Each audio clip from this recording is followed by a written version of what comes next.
Today's Morning Perfect Base is about a lawsuit, which is something I know a little bit about. And this is the most god-awful lawsuit I have ever seen.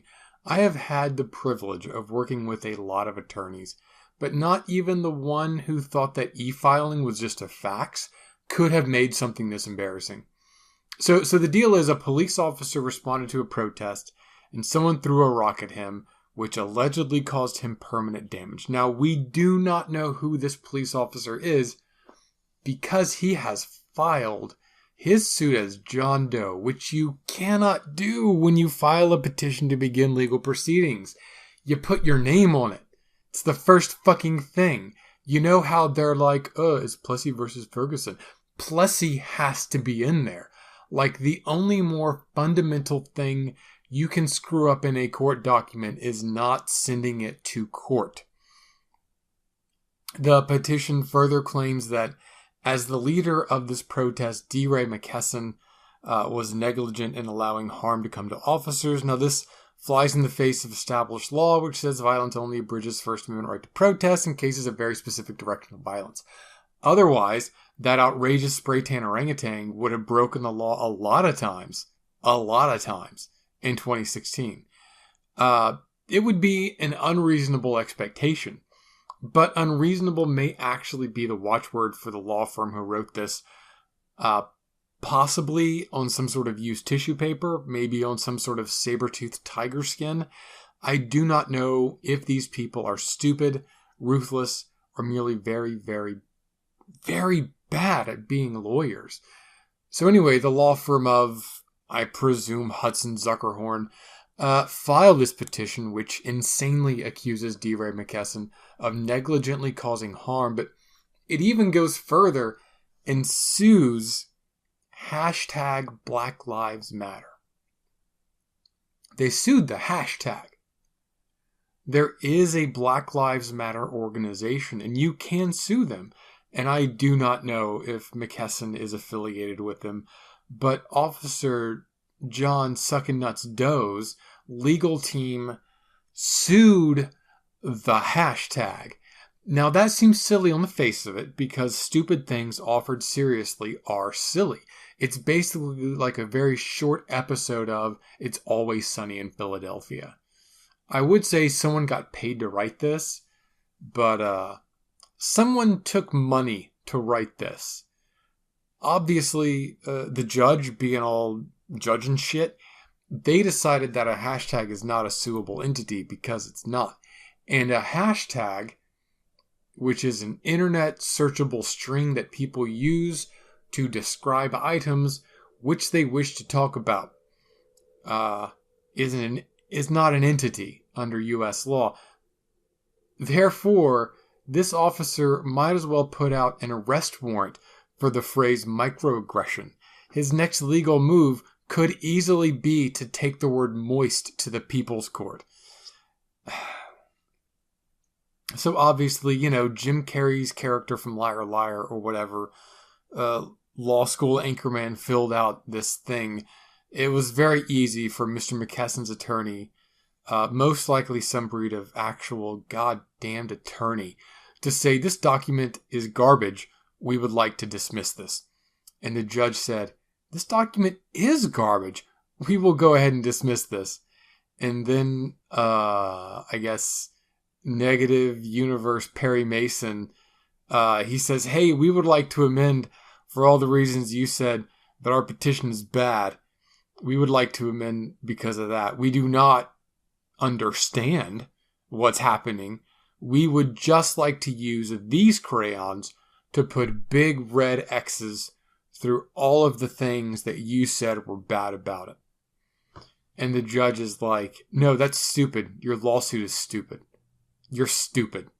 And even your crayons are just long colored candles and they're green. So how would they even have made a red? Fuck. Denied. So then, fuck me. Matlock's evil twin brother, the attorney for this police officer who has more money than ability to search Google for good fucking lawyers, appealed. And I do not know the appeals rules. It sounds like it was dismissed so soon that they could just make a whole new petition because there's no double jeopardy for filing petitions. As far as I know, there's maybe disciplinary actions for filing up a turd this big, but that's all fecal court. I don't know. So they did appeal, and the Fifth Circuit courts looked at it and they said, you know what, you guys should have been allowed to take some candles to this turd, and we're all pretty sure that after you do, you're gonna eat the whole poop cake. But you should have been procedurally allowed to make that sampler platter of wax and shit, Ally McBeal. So now everyone is flipping out, but not in like Cool Ninjas from 2005 way. Like, just regular flipping out. This is Morning Perfect Bass. I am Van Velding. I am going to work on my perfect bass a little bit each week, and after a few months, we are going to see how much progress I have made. Today, I have started working on my brewing room. It was a brewing nook before. Now I'm working on the actual room itself to make it look like the blueprint. This is right underneath the garden that I was working on earlier. I am really excited to get it started. I super like my brewing rooms. It is one of the more strongly flavorful rooms of my base, and I think this one is going to be pretty cool. I'm not going to be able to finish it today, but we're going to basically break ground on it, and that's going to be good enough. What this is going to be is it's going to be a big room, kind of dark. I'm going to use it to grow mushrooms and probably just mushrooms, maybe some vines. It's going to be really dark. Going to try to light it with redstone torches. And this is going to where I'm going to do all the brewing. It's going to be mostly water. Like 50% of the ground is going to be water. And that way I can have a cauldron, but for filling up the little potion vials, I can just dip right into the water and it'll be just fine. So, right. So brass tacks. In Louisiana a few months ago, DeRay McKesson led a protest related to the death of Alton Sterling. In that protest, the protesters blocked traffic. Police arrived, a confrontation ensued. It was nonviolent until someone threw a rock at a police officer. I mean, a rock was discharged, hitting a police officer. Who can say who did what? So that police officer, who was seriously injured and who, if he had a rock thrown at his face, didn't deserve to have a rock thrown at his face. People who lead protests are actually protected under the First Amendment unless they specifically order an act of harm. If you remember earlier, the president, that flaming ball of invective scum that he is, frequently incited individuals at his rallies to perform acts of violence against protesters. He offered to pay legal bills for assault. He remarked that it was good to do violence to protesters. He was not sued because that shit is protected under the First Amendment. Even what the president did is protected under the First Amendment. A phrase that's disappointing in its relevance in this day and age. Also, you can't sue anonymously, as far as I know. You have to have standing, and I am not an expert on this particular area of law because no one is stupid enough to fuck up putting their own name on the top of a pleading. No one is a specialist in that area of fucking law. So suing a hashtag and not writing your name at the top of this paper aside, he seems to believe that telling people not to commit violence during a protest is negligently allowing harm. However, a lower court failed to allow the attorneys for this special ed swamp neck pig to amend their initial petition to be less shit and less stupid. And now a 5th District Court of Appeals has enabled them to amend their pleading so that it can get the summary judgment it so definitely deserves. It may actually get a dismissal quicker than a motion for summary judgment, in that it might be subject to a slap action, which specifically applies to attempts to use the civil court system to suppress a person's rights. Also, I did call that officer a pig. Now, understand, I only call cops pigs when they're acting like pigs. Hashtag not pigphobic. So, more invectively, They found that the weak sauce argument that by leading a protest to break one law, blocking traffic, that McKesson created a conflict with police which a rock got thrown. Sure, the notion that a willingness to break one law might lead to breaking another law is logical in the abstract, but it is insane in its scope, and that scope suppresses the First Amendment and ignores context in a non-violent act of civil disobedience. As I often have to tell my father, the stalwart Second Amendment defender that he is, it's not the court's role to determine whether a case has merit until the case has progressed very far indeed. What's being alleged as an assault rifle may not meet your definition of assault rifle, or even the very pertinent and binding legal definition of assault rifle that matters a lot more. However, facts are not reviewed until much, much deeper into a case. The legal system reviews general structure and principle to determine whether or not a case is even a case or is even basically logical. This does, of course, require some handling of facts in a very broad sense. Prima facie is the word that I believe they use. Facts that seem true on the face of it. Evidence and deeper proof are demanded and provided later as arguments progress. Many idiots who I fundamentally agree with have, to extend some additional legal jargon, lost their damned minds over this, claiming that the Fifth Circuit Court with 3 Republicans in charge are now trying to undermine the fundamentals of Americans' rights to protests. They have, perhaps ignorantly, perhaps deliberately, or perhaps indifferently, misconstrued the court's acceptance to hear a case without real merit as an endorsement of that case. This is incorrect. It is counterfactual. This is in the same realm of danger, although obviously not of the same scope of constitutional threat as the president's own whinging and politicization of the judicial branch. The issues handled by the Fifth Circuit Court were those of procedure, in that this pleading, which was probably written on the back of a fucking napkin by any number of comedy lawyers or perhaps an out-of-control improv group that passed the bar by accident, should have been given leave to be amended despite its obvious lack of merit, and its notion that all protest which causes a conflict with police produces blanket liability for organizers conflicts totally with established law. It's a stupid case, and it doesn't need to be said that anyone's stupid enough to try and sue. Hashtag is too stupid to fucking make a case that will hold up in court. Certainly allowing the dismissal would save everyone a lot of fucking time, but I need to tell you that the court system of the United States of America is not designed to save anyone, anytime, ever. So I've seen Mr. McKesson retweet this, and I feel bad that perhaps his lawyers have not explained this to him. But then, check my ass. I'm not a fucking lawyer. I work in the legal field. I've worked in the legal field for a while, but maybe I'm fucking wrong. Perhaps I misunderstood the pleadings that I've actually fucking read. Who knows? Sometimes the words in the legal field don't mean what the words mean in the legal field. In the real world.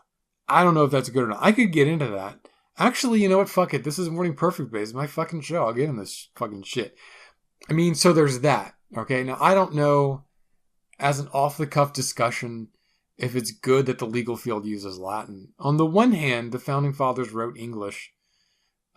Mostly, I could fucking speak it if I read my goddamn script, but to be honest, we cannot agree on what a well-regulated militia is, even when we are arguing in good faith, which it seems that we do fewer and fewer times these days.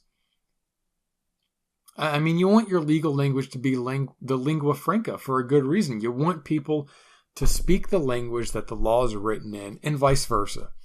That way, ordinary people can understand the law and the expectations that the law places on them. Regular people should understand these legal concepts. They should be able to talk about something which literally rules their lives, right? But English is a living language. If you call someone a genius today, it's kind of sarcastic, but if you do it 50 years ago, it's pretty unironic. That's a terrible example. Okay. Better example. The definition of the word lit is in flux. And you're not going to see that in a housing contract. You don't want to... Just the same, right? 20 years after you signed your paperwork to buy a house, you don't want to visit any legal document and wonder whether those words mean something different now. We shouldn't have juries or judges or lawyers being forced to parse the meaning of words and what they meant decades or centuries ago, right? The use of Latin, a dead, unchanging language for our legal system, seems very practical. It makes the law impenetrable, though. So what is the solution? I don't fucking know. I'm just some asshole. One solution would be for us to adopt high and low languages. You know, as lots of cultures have done that in history. Unchanging high language, which is the language of long spans of time, with people understanding it, and a living, changing language, which is actually used for... human life and culture. I would be interested in learning more about the effects of low and high languages affecting the legal structure of a culture. I assume that this would be an issue from ancient China. I'd be interested in reading some study on ancient Chinese law about that. But, even that's weird, though. It is an inherent contradiction that a mutable humanity has to live alongside unchanging institutions. That our own needs for YouTube ability and cultural change are at odds with the structural stability required to serve those needs. I've often been a fan of self-cleaning laws, and that fucking just to roll into something which I have never given any serious thought or research to. Let's just keep going. Why the fuck not? It's a whole new topic. I've explained the pluses and minuses of living languages versus dead languages in terms of legal construction versus common usage. I did off the cuff, no education on the subject, so now I'm bored and moving on. Put your questions in the comments and fucking shit fuck. I think laws should have a timetable on them so that they have to be renewed every so often. Like, we always hear trivia about old laws that are from like the 18th century or the 17th century, and there's no need for that. And I don't understand the need for companies that are 70 or 80 years old to have enduring contracts. But again, maybe contracts should be for reasonable periods of time, just as the laws that judge them should be for a limited period of time. But I think immediately we stumble on the flaw in the system. That is to say, it's 1925. You signed a 50-year contract under the rules of law made in 1900. And the 1900 law, it's going to last for 50 years. So you're 25 years into your contract when the law stops. So what then? Does your contract carry the law on its back like a little turtle? And we simply say, well, the new law doesn't apply. This contract predates it. And just deal with that crap for 25 years? Or what about whenever the 1900 law expires in 1950, and then there's a new 1950 law created? I mean, no guarantees. You read the news. We can't pass fucking laws. So then there are new laws from 1951 and 52 and 53. Laws that supplement the 1950 law and that work on its legal framework. Do those laws have to be designed with an eye towards the 1900 law? Because they know that contracts like yours, signed all the way up until 1949, are going to be around as late as 1999, so the new laws should kind of account for that. If you say, hey, look, man, 50 years, you have two sets of laws, at least you're cycling through those laws. I mean, that's kind of a point. I mean, if the laws last longer and get older, because there's no reason they wouldn't, you're kind of defeating your purpose. But on the other hand, why not also make them shorter? Then you'd have way more overlap. And that would be a problem too. Because suddenly you say, oh, well, I replaced the 50-year law with the 25-year law. So now, after I run down the clock on the 50-year law, and then I run down the clock on the 25-year law, if you just time it badly enough, suddenly you're in a whole new, you're like 2 generations of fucking, let's just say, real estate law behind now. It's bizarre. So, I don't know. I think it's a good idea in principle, but the execution just gets so messy. I don't know. I think everything should be way more orderly, but it's not, and I just lament that. That's my permanent state, lamenting that things are not more orderly. So, Look, my final point on my first point before I got into fucking half-assed digressions. Trump declared that everyone who doesn't agree with him is out to get him for personal reasons. Because, I mean, you know, he's a big piece of shit. But he believes he's the most victimized person on the face of the planet, which I can't help but wonder, like, how people eat. Okay, or whatever. Look, this giant windbag is trying to politicize everything and trying to make it seem that everything that isn't with him is utterly, completely biased against him. And not just against him, but without merit. And he says everything done by the opposing side is evil. Everything done by your side is to undermine us. You're all traitors who are up to something. It's only people who come from my moral purity, who agree with me, who are good people. That is the goddamn danger of this dust bunny of Californian pubes with too much power. So whenever people who I fundamentally agree with, not to repeat myself, and share political alignments with, fucking release their bowels and spew this alarmist, partisan, divisive bullshit, I tend to do things like call it alarmist bullshit, and it makes me question who else is really here for political principle and who just objects to the Pompeian faction coming to power.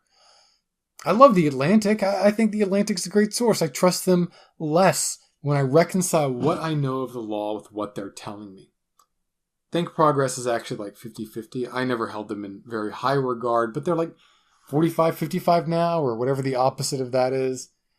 I understand the importance of having a narrative and how to say, hey, look, if Trump under the judicial has succumbed to that partisanship, if under Trump the judicial has succumbed to that partisanship, then this is a sign of that succumbing. I get that, The Atlantic. This article, though, characterizes the Supreme Court's agreement with some parts of the administration's third iteration of the travel ban as cringing before Trump. If someone had to submit something to me 3 times before I went along with it, I would have an impression of who's cringing in that situation. I wouldn't feel like it's me. But look, obviously, the Supreme Court has been changed. Trump is currently trying to pass through unqualified partisan judges with the help of the Senate. Given that the Senate is rubber stamping all of those culture warriors, we can wait for some of them to get into the bench before we start declaring that every Reagan, Bush, or even vaguely Republican judge is somehow part of a massive conspiracy. What did the Republicans call it when they were unhappy with how judges called their unconstitutional bullshit a few years ago? Judicial activism. That's right. And Russians made up an idea called judicial activism. So maybe we can wait just a little bit and have some goddamn discretion and not cry wolf before the wave of actual, real Republican judicial activism actually comes on to us.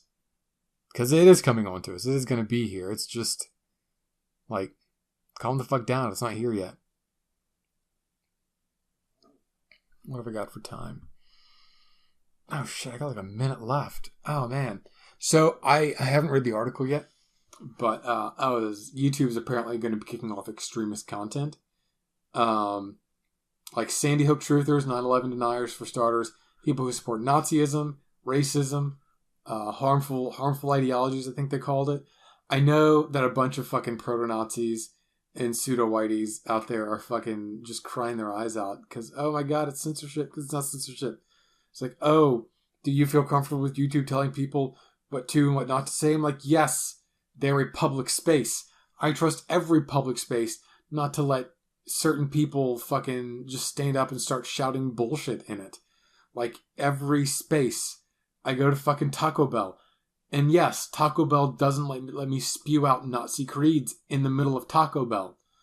Because, I mean, 1, do racists go to Taco Bell? 2, fucking, that's how every fucking public space fucking functions. They all decide what you can or cannot do inside of them. And then they will enforce those rules. Fucking grow the shit up. And it's not that these people are idiots. I mean, a lot of them are fucking idiots. But it's that they honestly think that regular folks are too stupid to catch that difference. It's just exhausting. So, but it's good. It's a win. You know, it's a W. So, in the meantime, keep questioning, keep learning,